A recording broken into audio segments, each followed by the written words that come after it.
بسم اللہ الرحمن الرحیم۔ السلام علیکم ورحمۃ اللہ وبرکاتہ۔ ویلکم مائی یوٹیوب چینل حافظ شفیق۔ معزز سامعین، امید کرتا ہوں کہ سب خیریت اور عافیت کے ساتھ ہوں گے۔ الحمدللہ آج نئی سورہ عبس جو کہ سورہ نمبر 80 ہے، ایک رکوع اور 42 آیات پر مشتمل ہے، آپ حضرات کے سامنے شروع کرنے جا رہے ہیں۔ چند آیات اس کے آپ حضرات کے سامنے پڑھیں گے۔ ہمارا مقصد اس کی چند آیات پڑھنا ہی نہیں ہوگا، بلکہ ان آیات سے نکلنے والے تمام اصول و ضوابط اور تجویدی قوانین آپ حضرات کے سامنے ذکر کرنا مقصود ہے، تاکہ آپ ان اصول و ضوابط اور تجویدی قوانین کو مد نظر رکھتے ہوئے بقیہ قرآن کی صحیح طریقے سے تلاوت کر سکیں، اور یہی ہمارا مقصد ہے۔ اگر آپ 24 گھنٹے میں سے تقریباً صرف اور صرف 10 منٹ نکال کر اللہ کی رضا کے لیے، اللہ کو خوش کرنے کے لیے قرآن کو صحیح پڑھنے کے لیے نکال لیں، تو انشاءاللہ آپ قرآن کو چند دنوں کے اندر صحیح تجوید کے ساتھ پڑھنا سیکھ سکتے ہیں، جو کہ ہر مسلمان کے لیے پڑھنا اور سیکھنا ضروری ہے۔ وجہ اس کی یہ ہے کہ جب تک تلفظ اور جو قرآن کے تجوید ہے اس کا لحاظ نہیں کیا جائے گا، جب قرآن کو صحیح تلفظ کے ساتھ نہیں پڑھا جائے گا، تو اس کے معانی کے اندر تبدیلی آ سکتی ہے، جو کہ ایک بہت بڑا گناہ ہے۔ اور بعض دفعہ یہ ہے کہ ہم اللہ کی رحمت کو مانگنے کی بجائے اللہ کے عذاب کی طرف چلے جاتے ہیں، بجائے ثواب حاصل کرنے کے گناہ کی طرف چلے جاتے ہیں۔ تو اس وجہ سے قرآن کو صحیح تجوید کے ساتھ پڑھنا ضروری ہے۔ اسی کے ساتھ اگر آپ پہلے سے قرآن نہیں پڑھے ہوئے، بالکل نہیں پڑھے ہوئے، اور آپ کے اندر شوق اور جذبہ یہ موجود ہے اب کہ ہم قرآن کو پڑھ لیں اور پڑھنا بھی چاہیے، تو پریشان ہونے کی ضرورت نہیں۔ الحمدللہ پورا نورانی قاعدہ لفظ بہ لفظ ہمارے اسی چینل حافظ شفیق پر موجود ہے۔ آپ چینل پر آئیے، پورا نورانی قاعدہ ترتیب کے ساتھ آپ پڑھنا چاہتے ہوں تو آپ بآسانی اس کو تجوید کے ساتھ پڑھ سکتے ہیں۔ کسی قسم کی ہیلپ کی ضرورت ہو تو الحمدللہ میں حاضر ہوں۔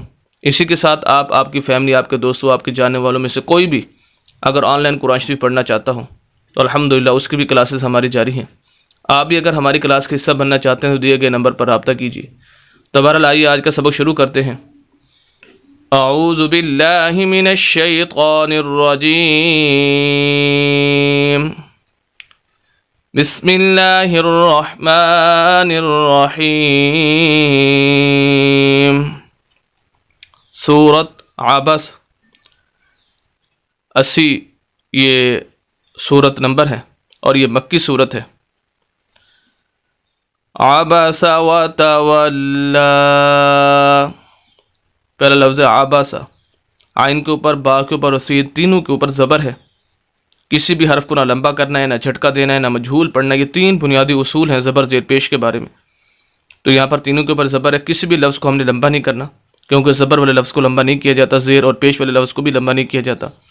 جھٹکا بھی نہیں دیں گے کسی حرف کو، مجہول بھی نہیں پڑھیں گے۔ اگلا ہے وَتَوَلَّا، واو کے اوپر زبر، تا کے اوپر، پھر واو کے اوپر زبر، اور اسی جو واو کے اوپر زبر ہے اس کو ہم ملائیں گے لام کے ساتھ۔ وجہ اس کی یہ ہے کہ لام کے اوپر شد ہے، یہ شد کی علامت ہے 3 ڈنڈوں والی۔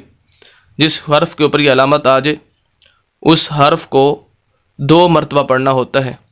جس حرف کے اوپر یہ علامت آ جائے اس حرف کو مشدد بھی بولتے ہیں، اور پڑھنے کا اصول یہ ہے کہ 2 مرتبہ اس لفظ کو پڑھا جائے، ایک مرتبہ پچھلی آیت کے ساتھ ملا کر، پچھلے حرف کے ساتھ ملا کر، اور دوسری مرتبہ مشدد حرف کے اوپر یا نیچے کوئی نہ کوئی حرکت ضرور موجود ہوتی ہے اس کے ساتھ۔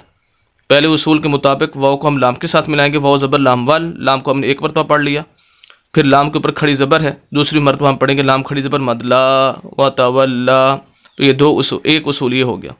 اصول نمبر 2 یہ ہے کہ مشدد حرف کو ہمیشہ سخت کر کے ہلکی سی آواز کو روک کر لفظ کے اوپر زور دے کر پڑھنا ہوتا ہے۔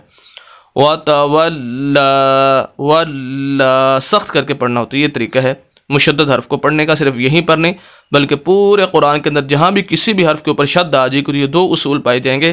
ایک تو مشدد حرف 2 مرتبہ پڑھا جائے گا، ایک دفعہ پچھلے حرف کے ساتھ، اور دوسری مرتبہ اس حرف کے اوپر یا نیچے کوئی نہ کوئی حرکت ضرور موجود ہوگی اس کے ساتھ۔ اور دوسرا اصول یہ ہے کہ اس کو سخت کر کے ہم نے پڑھنا ہے۔ یہاں پر ایک اور بات سمجھ لیجیے، لام کے اوپر اب یہ کھڑی زبر ہے، اور کھڑی زبر کے اوپر مد بھی ہے، چھوٹی مد ہے، اس وجہ سے کھڑی زبر کھڑی زبر الٹا پیش 3 حرکتیں ہوتی ہیں۔ جس حرف کے اوپر نیچے آ جائے اس حرف کو لمبا کرنا ہوتا ہے، تو لام کو ہم لمبا کریں گے، اور چھوٹی مد بھی ہے اس پر۔ آگے اس کی یا ہے، خالی ہے، تو جو خالی حروف ہوتے ہیں ان کو ہم نہیں پڑھتے، چاہے وہ الف ہو یا کوئی اور حرف ہو۔ چاہے وہ ایک حرف ہو، دو ہوں، تین ہوں، چار تک بھی مسلسل خالی حروف آتے ہیں تو ان کو نہیں پڑھا جاتا، اس وجہ سے یہاں پر یا کو نہیں پڑھیں گے۔ تو ہمارا حرف ہو جائے گا، لفظ ہو جائے گا وَتَوَلَّا، لمبا بھی کریں گے، سخت کر کے بھی پڑھیں گے، وَتَوَلَّا، پوری آیت، عَبَسَ وَتَوَلَّا۔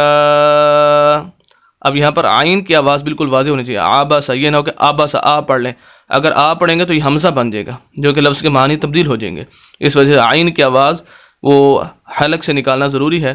عَبَسَ عَبَسَ وَتَوَلَّا۔ آیت نمبر 2، أَن جَاءَهُ الْأَعْمَى، حمزہ کو نون کے ساتھ ملائیں گے، یہ حمزہ اس کو پڑھیں گے، الف نہیں پڑھیں گے، ظاہراً اگرچہ ہمیں الف نظر آ رہا ہے لیکن الف نہیں پڑھیں گے، اس کو حمزہ پڑھیں گے۔ وجہ اس کی ہے کہ الف وہ ہوتا ہے جو ہر حرکت سے خالی ہو، جیسے یہ ہا کے آگے ہے، اس کو ہم الف کہہ سکتے ہیں لیکن اس کو الف نہیں کہیں گے۔ جیسے ہی الف کے اوپر نیچے کوئی حرکت آ جاتی ہے پھر وہ حمزہ بن جاتی ہے، اس کو حمزہ پڑھیں گے، اس کو ہم ملائیں گے نون کے ساتھ۔ وجہ اس کی ہے کہ نون ساکن ہے، یہ سکون کی علامت بھی ہے، اس کا نام سکون کی علامت بھی اس کو کہتے ہیں، اور جزم بھی بولتے ہیں، اس کا نام دوسرا نام جزم بھی ہے۔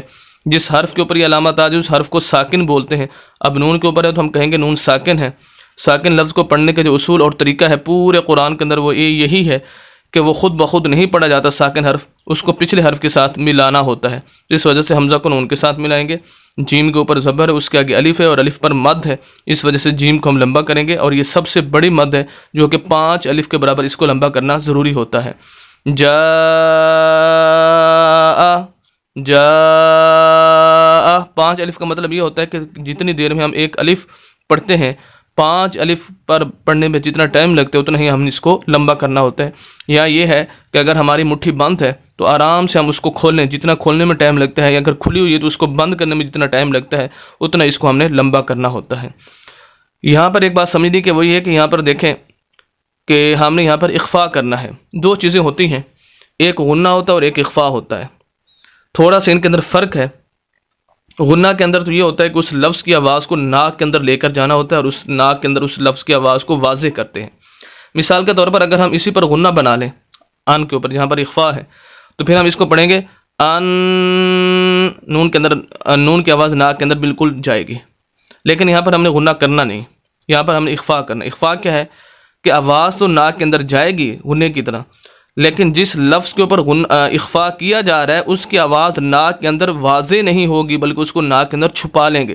اخفا مخفی سے، مخفی کا معنی ہوتا ہے کسی چیز کو چھپانا، تو یہاں پر نون کی آواز کو ہم چھپا لیں گے کہ 15 حروف ہیں، حروف اخفا، جن کے اندر جیم بھی ہے، کہ اگر ساکن حرف کے بعد، نون ساکن کے وغیرہ کے بعد اگر وہ 15 حروف میں سے کوئی حرف آ جائے تو وہاں پر اخفا ہوتا ہے، غنہ نہیں ہوتا، اس وجہ یہاں پر اخفا کریں گے۔ اب کیسے اخفا کیا ہوگا؟ پتہ نہیں چل رہا ہے کہ نون کی آوازیں یا کیا ہے، نون کی آواز کو ہم ناک کے اندر چھپا لیا، اسے اخفا کہتے ہیں۔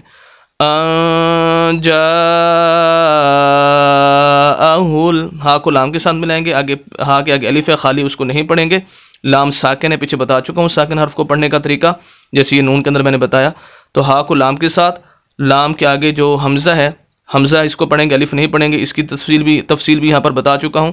حمزہ کو پھر عین کے ساتھ، جاءہ الاعمی، عین کی آواز بالکل واضح آنی چاہیے، اگر کریں گے تو حمزہ بن جائے گا، اگر حمزہ پڑھیں گے اس کو جھٹکا آ جائے گا، وہ حمزہ بن جائے گا، حمزہ نہیں ہے یہ عین ہے، عین کی آواز بالکل واضح۔ میم کے اوپر کھڑی زبر، کھڑی زبر الٹا پیش 3 حرکتیں ہیں، جس حرف کے اوپر نیچے آ جائے اس حرف کو لمبا کرنا ہوتا ہے، تو یہ میم کے اوپر کھڑی زبر، اس وجہ سے میم کو لمبا کریں گے۔ اور باقی آخر میں یہ یا ہے، اس کو ہم نہیں پڑھیں گے، یہ بعض حروف لکھنے کے اندر آتے ہیں، پڑھنے کے اندر نہیں آتے، جیسے اس آیت مبارکہ کے آخر میں بھی میں نے آپ کو بتایا کہ یہ یا، یہ خالی، اس کو نہیں پڑھیں گے، یہاں پر بھی خالی ہے، اس کو نہیں پڑھیں گے، چاہے وہ ایک حرف خالی ہو، 2 ہوں، 3 ہوں، 4 ہوں، یا ہو، یا کوئی اور حرف ہو، الف وغیرہ ہو، اس کو نہیں پڑھا جاتا، تو اس وجہ سے یہاں پر بھی ہم نے یا کو نہیں پڑھنا۔ یہ تو پوری آیت اب ہماری ہوگی، جاءہ الاعمی، میم کو لمبا کریں گے کھڑی زبر ہونے کی بنا پر۔ امید کرتا ہوں کہ آج کی ویڈیو آپ بخوبی سمجھ چکے ہوں گے، اور خصوصاً ان 2 آیات مبارکہ کی روشنی کے اندر جو اصول و ضوابط اور تجویدی قوانین بتائے گئے آپ بخوبی جان چکے ہوں گے۔ مزید اسلامی ویڈیوز کے لیے اور قرآن کو صحیح تجوید کے ساتھ پڑھنے کے لیے ہماری یوٹیوب چینل حافظ شفیق کو ضرور سبسکرائب کیجیے، صدقہ جاریہ سمجھ کر ہماری ویڈیوز کو شیئر بھی کیجیے۔ ملتے ہیں نیکسٹ ویڈیو کے اندر کل انشاءاللہ، اجازت دیں، اللہ حافظ۔